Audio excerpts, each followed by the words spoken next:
নমস্কার।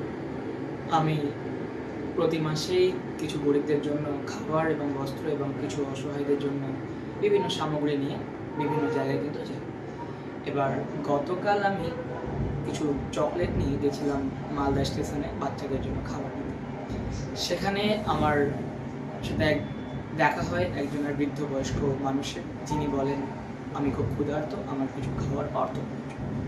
আমি বললাম, আমি আপনাকে টাকা দিয়ে সাহায্য করতে পারবো না, কিন্তু আপনি কি খাবেন বা কী নেবেন বলেন, আমি আপনাকে সাহায্য করছি। তিনি বললেন, আমাকে তবে 1 কিলো চাল কিনে দাও, আমি সেটাকে রান্না করে খাবো। আমার বেশ তাই হোক, আমি আপনাকে 1 কিলো চাল কিনে দিচ্ছি। এবার আমি ওনাকে নিয়ে একটা মুদিখানা দোকানে গেলাম, গিয়ে ওনাকে কিন্তু 1 কিলো চাল কিনে দিলাম। এবার ওখানে আশেপাশে সমাজের কিছু লোক ছিলেন দোকানে, দেখে তো ভদ্রই মনে হলো, ভদ্র ঘরের লোকজন ছিলেন। তো ওনারা বললেন যে, যেটা করছো সেটা কী করছো?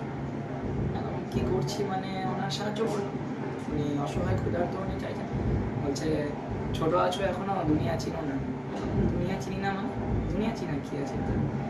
বলছে ওনারা চালটাকে বিক্রি করে দেন। বললাম, বেশ, যদি উনি চালটা বিক্রিও করে দেন তাও আমি খুশি, উনি যদি খান তাও আমি খুশি। বললো, ভুল করছো। তো আমি এত ওনাদের কথায় গুরুত্ব না দিয়ে আমি সে জায়গাটাকে ইগনোর করে চলে আসি এবং ওনাদের সাথে গল্প করে কথাবার্তা বলে ওনাদের একটা জায়গায় নিয়ে গিয়ে বসিয়ে আমি কিন্তু চলে যাই নিজের বাড়ি। তো এই ঘটনাটা গেল, ঠিক আছে। আবার আমি গতকাল এক বন্ধুর সাথে কিন্তু বাথরুমে গিয়েছি। সেখানে একজন মহিলা বাচ্চা কোলে নিয়ে কিন্তু যাচ্ছিলেন। তো উনি আমার কাছে এসে বললেন যে, বাবু কিছু অর্থ দাও। তো আমি বললাম, আমার কাছে তো টাকা পয়সা নেই বা আমি দিয়ে সাহায্য করি না। তো আমি আপনাকে একটা কাজ করাতে পারি, আপনি কী প্রয়োজন বলুন, আমি আপনাকে কিনে দিচ্ছি। তো উনি বললেন, বেশ, তুমি তাহলে আমাকে আটা কিনে দেবে। আটা নেবেন? চলো, মুদিখানা দোকানে গেলাম, তো আটা কিনে দিলাম। এবার ওখানে একজন ফুচকাওয়ালা আমাকে দেখছিল, সেটা আমি জানি না। তো সব কিছু হওয়ার পর আমার বন্ধুটা বললো, চ ভাই ফুচকা খেয়ে আসি। আমি ওর সাথে গেলাম ফুচকা খেতে। তখন ফুচকাওয়ালা বলছে, অনেক ছোটো আছো এখন, এগুলো করছো এখন, আমি ভালো, এটা সাহায্য করো না। এগুলো সাহায্য না করে টাকাটা নিজে যদি কাজে লাগাও, জীবনে অনেক কাজে দেবে, এখন থেকে জমানো শুরু করবে। সে অবশ্যই জমাবো, কিন্তু এটা থেকে জমাতে হবে এরকম তো কোনো ব্যাপার নেই। হচ্ছে ওরা টাকাগুলো এইভাবে সবার কাছে নেয় নাকি বলে হাত পাতে, ওরা আসলে গরিব না। তো আমি একটা জিনিস আপনাদেরকে বলবো যে, ওরা যদি গরিব না হতো আপনার সামনে কিন্তু হাতটা পাততো না। সে আপনি কিন্তু কারোর সামনে গিয়ে হাত পাতবেন না কেন? আমি হাত কেন পাতবো? আমার সেই সামর্থ্যটা রয়েছে, নিশ্চয়ই সেই সামর্থ্যটা নই বলে উনি কিন্তু হাত পাতছেন। এবার আমাকে উনি বললেন যে, জীবনে অনেক বড় ভুল করছো, পস্তাও। আমি বললাম, বেশ, আমি যদি ভুলও করে থাকি, আমি এই ভুল সারা জীবন করে যাব। আমি বুঝতে পারলাম না যে সিগারেট খেতে